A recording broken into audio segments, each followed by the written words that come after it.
जय हिंद बच्चों। आज के वीडियो में हम लोग देखेंगे formulas and numericals light and reflection chapter के।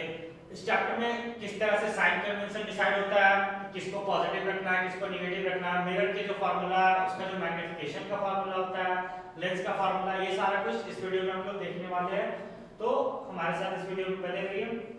न्यूमेरिकल्स को सॉल्व करते वक्त कैसा अप्रोच रखना है, किस अप्रोच के साथ न्यूमेरिकल को सॉल्व करेंगे, किस तरह के क्वेश्चंस आते हैं, ये सारा कुछ बताऊंगा इस वीडियो में। तो चलिए वीडियो को स्टार्ट करते हैं। सबसे पहले हम लोग देखते हैं साइन कन्वेंशन। साइन कन्वेंशन के सबसे पहले हमें समझना जरूरी है जो हमारा कार्टेशियन सिस्टम जो हम लोग मैथ में यूज करते हैं। कार्टेशियन सिस्टम में क्या होता है, दो एक्सिस रहता है हमारे पास। जो वर्टिकल एक्सिस होता है उसको हम लोग y एक्सिस के नाम से जानते हैं, और जो हमारा हॉरिजॉन्टल एक्सिस होता है उसको हम लोग क्या कहते हैं, x एक्सिस। दोनों आपस में इंटरसेक्ट करते हैं एक पॉइंट पे, इसको हम लोग क्या कहते हैं, origin. This point is known as origin. ठीक है। x एक्सिस में क्या होता है, दो साइड, जो राइट साइड वाला पार्ट होता है वो पॉजिटिव होता है और लेफ्ट साइड वाला नेगेटिव। उसी तरह से y एक्सिस में जो अपवर्ड वाला साइड होता है वो पॉजिटिव होता है और डाउनवर्ड वाला नेगेटिव। तो जब भी मिरर या लेंस के फार्मूला में इसको हम लोग अप्लाई करते हैं तो क्या करते हैं, हमारे इस तरह से इसका अरेंजमेंट करते हैं कि हमारा जो पोल है, जो हमारे मिरर का पोल है वो कहां पे लाके, ओरिजिन पे। जैसे अगर मैं यहां पे बनाऊं अगर एक कॉन्केव मिरर, तो इस कॉन्केव मिरर का पोल कहां पे लाई कर रहा है, इसके ओरिजिन पे। तो इसके बिहाइंड में जो भी चीज होगा वो क्या होगा, उसको हम लोग पॉजिटिव से डिनोट करेंगे, और इसके फ्रंट में जो भी चीज होगा उसको हम लोग नेगेटिव से डिनोट करेंगे। और इसके ऊपर की तरफ अगर इमेज इस तरह से है तो इसको हम लोग क्या करेंगे, पॉजिटिव से डिनोट करेंगे, और अगर इमेज इस तरह से है तो इसको हम लोग नेगेटिव से डिनोट करेंगे। तो ये काफी सिंपल है। अगर हम लोग इसको कन्वर्ट कर ले लेंस में, अगर इसको हम लोग लेंस में कन्वर्ट करें तो लेंस किस तरह का होता है, लेंस इस तरह का होता है। तो ये इसमें हम लोग क्या करेंगे, लेंस के ऑप्टिकल सेंटर, जो लेंस का ऑप्टिकल सेंटर होता है उसको इस तरह से अरेंज करेंगे कि वो ओरिजिन पे आए। तो इसके इस साइड मतलब मिरर के लेफ्ट साइड में जो कुछ भी होगा उसको क्या लेंगे हम लोग, नेगेटिव लेंगे, और उसके राइट साइड में जो भी होगा उसको हम लोग पॉजिटिव में लेंगे। इसके ऊपर की साइड जो भी होगा उसको हम लोग पॉजिटिव लेंगे, और नीचे की साइड जो कुछ भी होगा उसको हम लोग नेगेटिव लेंगे। तो इसी तरह से हमारा जो भी हम लोग फार्मूला यूज करेंगे उसमें किसी भी चीज की वैल्यू नेगेटिव है या पॉजिटिव है, ऑब्जेक्ट का डिस्टेंस या फिर इमेज का डिस्टेंस, पॉजिटिव लेना या नेगेटिव लेना, ये हमें इसके थ्रू ही समझ में आ जाएगा। जैसे एग्जांपल के लिए अगर मैं यहाँ पे लेता हूँ एक मिरर को, ठीक है, ये हो गया मेरे पास कनकेव मिरर, ये क्या है इसका पोल। पोल कहाँ पे पड़ रहा है, ओरिजिन पे पड़ रहा है। इसका फोकल लेंथ कहाँ पे होगा, यहाँ पे होगा, है ना, और इसका सेंटर ऑफ कर्वेचर यहाँ पे होगा। तो फोकल लेंथ हम जैसे कि देख सकते हैं इसके राइट साइड में आ रहा है। राइट साइड क्या होता है, नेगेटिव, यानी कि यहाँ पे इसका फोकल क्या होगा, फोकस क्या होगा, हमेशा नेगेटिव होगा, है ना। कोई भी इमेज जो मिरर के फ्रंट में बन रहा है या लेंस के लेफ्ट साइड में बन रहा है उसको हम क्या लेंगे, नेगेटिव लेंगे, है ना। और जो बिहाइंड द मिरर बन रहा है उसको क्या लेंगे, हम पॉजिटिव लेंगे। अगर इसके ऊपर की तरफ बन रहा है पोल से, अगर पोल के प्रिंसिपल एक्सिस के ऊपर की तरफ बन रहा है तो उसको हम लोग पॉजिटिव लेते हैं, और प्रिंसिपल एक्सिस के नीचे की तरफ बन रहा है तो उसको हम लोग नेगेटिव लेंगे। तो इसी तरह से इसी कार्टेशियन सिस्टम के थ्रू हम लोग पता लगाएंगे कि कहां पे कौन सा साइन हम लोगों को यूज करना है। तो आगे हम देखते हैं मिरर फार्मूला। उससे पहले समझ लेते हैं कि मिरर फार्मूला की जो टर्म यूज करते हैं हम लोग क्या क्या है। ऑब्जेक्ट के डिस्टेंस को दिखाने के लिए हम लोग जो टर्म यूज करते हैं वो होता है u। u से हम लोग ऑब्जेक्ट के डिस्टेंस को दिखाते हैं, और इमेज के डिस्टेंस को हम लोग v से दिखाते हैं। फोकल लेंथ हम सबको पता है कि हम लोग स्मॉल f से फोकल लेंथ का यूज करते हैं। अब एग्जांपल के लिए एक मिरर मैं बना देता हूं यहां पे। ये बन गया मेरे पास कॉन्केव मिरर, है ना, कॉन्केव मिरर है ये बन गया इसका पोल, ये हो गया प्रिंसिपल एक्सिस, ये हो गया फोकस, और ये बन गया हमारा सेंटर ऑफ कर्वेचर। और अगर इसमें अगर इमेज ऑब्जेक्ट कहां पे, मान लेते हैं कि ऑब्जेक्ट मेरा यहां पे है, तो जब भी ऑब्जेक्ट क्या होता है, बिहाइंड सी होता है, तो इमेज कहां बनता है, इस जगह पे बनता है ना, इमेज यहां पे बनेगा। तो यहां पे आप अच्छे से देख सकते हैं कि मिरर से लेकर के ऑब्जेक्ट का जो डिस्टेंस होता है उसको हम लोग क्या कहते हैं, u, और मिरर से लेकर के इमेज का डिस्टेंस होता है उसको हम लोग क्या कहते हैं, v, ठीक है। और पोल से लेकर के फोकल पॉइंट तक का जो डिस्टेंस होता है उसको हम लोग क्या कहते हैं, f, है ना। तो यहाँ पे लोग देख सकते हैं क्लियरली कि u भी क्या मिरर के लेफ्ट साइड में लाई कर रहा है, यानी कि u भी हमारा क्या होगा, नेगेटिव होगा, v भी क्या होगा हमारा नेगेटिव होगा, और f भी क्या होगा, नेगेटिव होगा। यहाँ पे हमें तीनों चीज क्या मिल रहे हैं, नेगेटिव मिल रहे हैं, है ना। और अगर इसके लिए अगर हम लोग देखें अगर केस कॉन्वेक्स मिरर का, है ना, ये हो गया हमारे पास कॉन्वेक्स मिरर।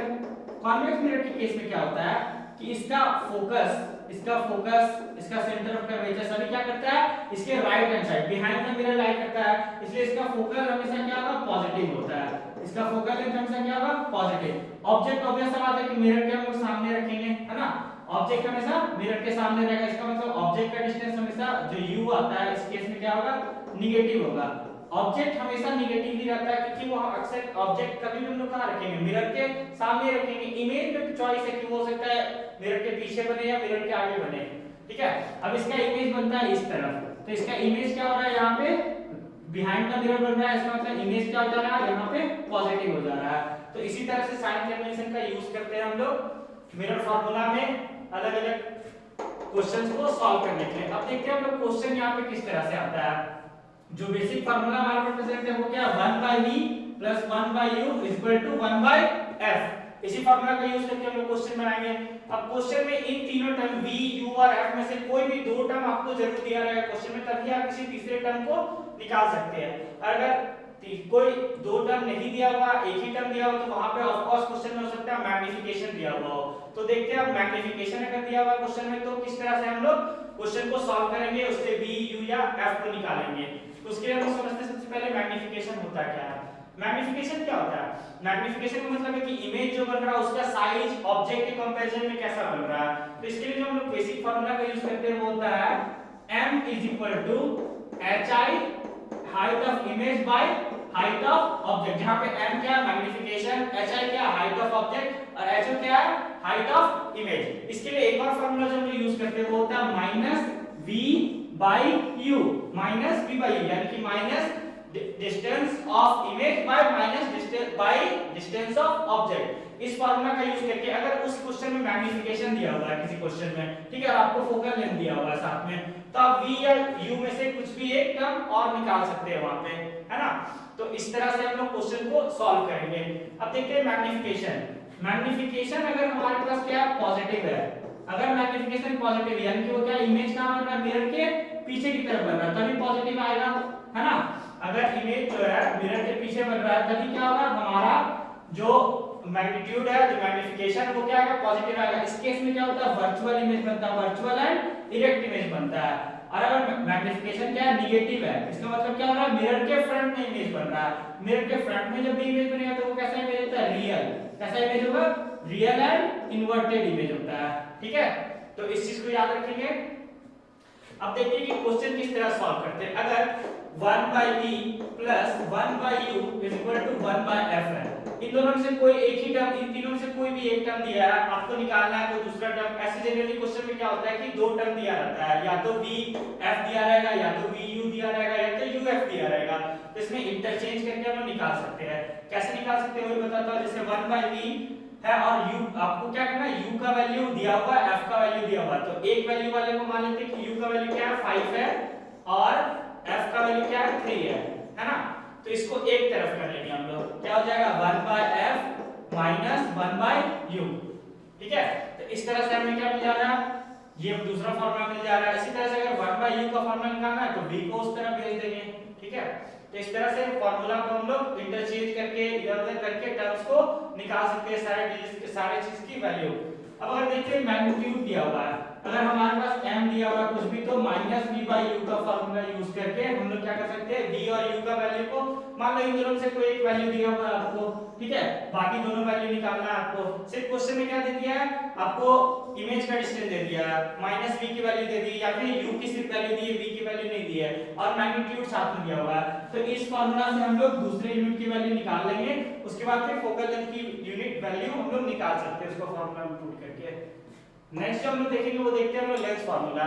जैसा कि मिरर फार्मूला में हम लोग देखे थे कि ऑब्जेक्ट का डिस्टेंस क्या होता है u, इमेज का डिस्टेंस क्या होता है v, और फोकल लेंथ क्या होता है हमारे पास f, ठीक है। इस केस में क्या होता है, वहां पे फार्मूला हमारे पास 1/v + 1/u = 1/f, लेकिन यहाँ पे क्या फार्मूला 1/v - 1/u = 1/f। तो यहाँ पे जो भी इमेज और ऑब्जेक्ट का डिस्टेंस होता है, अगर हम लोग ये देख लेते हैं कॉन्केव और कॉन्वेक्स दोनों तरह के मिरर से, इसमें क्या होता है, यहाँ पे एक ऑप्टिकल सेंटर होता है, ठीक है। इस ऑप्टिकल सेंटर से डिस्टेंस मेजर करते हैं हम लोग ऑब्जेक्ट का या फिर किसी भी इमेज का, ठीक है। ऑप्टिकल सेंटर से डिस्टेंस मेजर करते हैं हम लोग, ठीक है। अगर इसको हम लोग कंप्लीट फिगर बनाए तो ये इस तरह का एक सर्कल बनेगा, तो यहाँ पे इसका फोकस यहाँ से यहाँ पे ये सेंटर ऑफ कर्वेचर बीच में कहीं फोकस लाई करता है, ठीक है। तो इस फार्मूला को याद रखना है कि मिरर फार्मूला से ये क्या पे डिफरेंस है, इन दोनों के बीच में वहां पे पॉजिटिव साइन था, यहाँ पे क्या नेगेटिव साइन है, ठीक है। इसमें भी जब हम लोग मैग्नीफिकेशन देखते हैं तो मैग्नीफिकेशन के जो टर्म्स यूज किए जाते हैं वो सेम ही है। सिर्फ यहाँ पे डिफरेंस क्या आता है, मैग्निफिकेशन का जो बेसिक फार्मूला होता है height of image by height of object, ये फार्मूला यहाँ भी काम करेगा। जो चेंज इन फार्मूला आता है वो क्या होता है कि magnification equal to v by u भी यहाँ पे हम लोग कर सकते हैं, ठीक है। यहाँ पे भी सेम है कि अगर पॉजिटिव है मैग्निफिकेशन की वैल्यू, इसका मतलब क्या है वहाँ पे वर्चुअल इमेज बन रहा है, और अगर निगेटिव है यानी कि वहाँ पे क्या है रियल इमेज बन रहा है, ठीक है। और इसमें क्या है कि अगर m की वैल्यू क्या है 1 अगर आ रही है, m की वैल्यू क्या आ रही है अगर 1 आ रही है, इसका मतलब ऑब्जेक्ट और इमेज का साइज क्या है बिल्कुल सेम है। अगर मैग्नीट्यूड का वैल्यू 1 से ज्यादा आ रहा है, इसका वैल्यू 1 से ज्यादा आ रहा है, इसका मतलब क्या है इमेज का साइज ऑब्जेक्ट के साइज से बड़ा है। और अगर मैग्नीट्यूड की मैग्निफिकेशन की वैल्यू 1 से कम है, इसका मतलब इमेज का जो साइज है वो ऑब्जेक्ट के साइज से छोटा है। तो इन तीनों केसेस को हम लोग याद रखेंगे। इसके बाद देखते हैं हम लोग पावर का फार्मूला। पावर का फार्मूला क्या होता है 1 बाय f इन मीटर, यहाँ पे f क्या है फोकल लेंथ, पावर क्या होता है 1 बाय फोकल लेंथ, लेकिन फोकल लेंथ को किस में लेना है हम लोग को मीटर में, है ना, किस में लेना है इन मीटर। जैसे अगर किसी का फोकल लेंथ दिया हुआ है कि 10 सेंटीमीटर है, तो यहाँ पे उसको हम लोग किस तरह से लिखेंगे पावर इक्वल टू 1 बाय 10 को हम लोग कन्वर्ट कर लेंगे। कन्वर्ट करके क्या करते हैं हम लोग सेंटीमीटर को मीटर में 100 से डिवाइड कर देते हैं, तो ये क्या हो जा रहा है 1 बाय 10 यानी कि 0.1। तो 1 बाय 0.1 ले लिया हमने, तो मैग्निफिकेशन से कितना आ गया पॉइंट हटाया 10 आ गया, ठीक है। तो इसका मैग्निफिकेशन क्या आ रहा है हमारे पास 10 आ रहा है। तो इस तरह से हम लोग क्वेश्चन को सॉल्व करते हैं। पावर का जो यूनिट होता है उसको हम लोग कहते हैं डाईऑप्टर, डाईऑप्टर, ठीक है। ये याद रखना है, ये बहुत बार क्वेश्चन में पूछा जाता है यूनिट ऑफ पावर, यूनिट्स को लेकर क्वेश्चन कई बार पूछे जाते हैं। तो आई होप कि ये सारा कुछ आपको समझ आ गया होगा। तो इस पर बेस्ड जो भी न्यूमेरिकल्स होंगे उसमें आपको कोई भी दिक्कत नहीं होगा।